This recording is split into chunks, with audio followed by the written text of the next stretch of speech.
As questões de dilatação quase sempre, né, envolvem um ganho, né, uma perda devido exatamente à dilatação de uma forma inesperada, né? A dilatação, tem duas dilatações que são muito importantes, né? A dilatação linear, normalmente se refere a batentes de trilhos de trem, alguma coisa assim, né? E a dilatação volumétrica, que às vezes envolve o transbordamento de recipientes, né? Ou o que é muito comum, a dilatação de combustíveis, né? Isso por quê? Porque de fato acaba sendo um problema, né? Porque você, havendo uma grande diferença de temperatura, você pode ter, né, uma perda de densidade e a perda da qualidade do combustível, né? Então muitas questões se referem a isso, tá legal? Bem, para resolver um problema de dilatação, o básico é você conhecer uma fórmula, a gente tem uma fórmula só, né?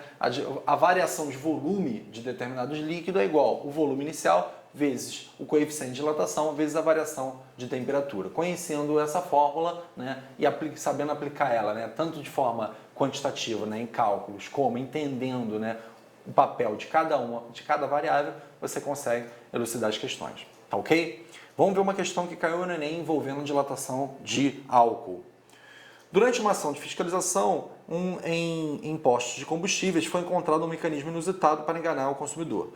Durante o inverno, o responsável por um posto de combustível compra álcool por R$0,5 por litro, a uma temperatura de 5 graus. Para revender o líquido aos motoristas, instalou um mecanismo na bomba de combustível para aquecê-lo para que atinja a temperatura de 35 graus, sendo o litro do álcool revendido a R$1,60. Diariamente, o posto compra 20 mil litros de álcool a 5 graus e os revende. Com relação à situação hipotética descrita no texto, e dado o coeficiente de dilatação volumétrica do álcool, né, 10 a menos 3, 1 sobre grau Celsius, desprezando-se o custo da energia gasta no aquecimento do combustível, o ganho financeiro que o dono do posto teria obtido devido ao aquecimento do álcool após uma semana de venda estaria entre... Então, ele fala que, né, você tem aí, né, um problema de honestidade, que é, né, o dono do posto compra, né, o combustível a 5 graus e tem lá um procedimento para aquecer e, consequentemente, dilatar o álcool, né, ampliando o seu volume na hora da venda do consumidor, né? Obviamente, o consumidor ele sai lesado porque quando você aumenta o volume, você tem uma queda de densidade e de qualidade daquele combustível. Então, isso acaba sendo um problema. E aqui ele pediu para calcular qual foi o lucro, né, do dono do posto com esse erro, né, com essa bandidagem. Então, você tem que conhecer, né, a fórmula, né, o cálculo da variação do volume, da dilatação volumétrica, bom, e aplicar aqui, a aplicação ela é muito simples. Primeiro a gente vai calcular exatamente, né, quanto, né, de álcool, né, quanto foi a expansão do álcool com essa variação de temperatura.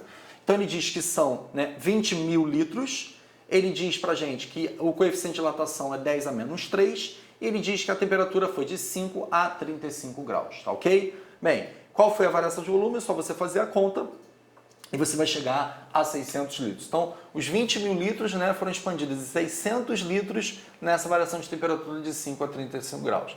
Mas ele não quer saber isso. Ele quer saber qual foi o ganho financeiro, né?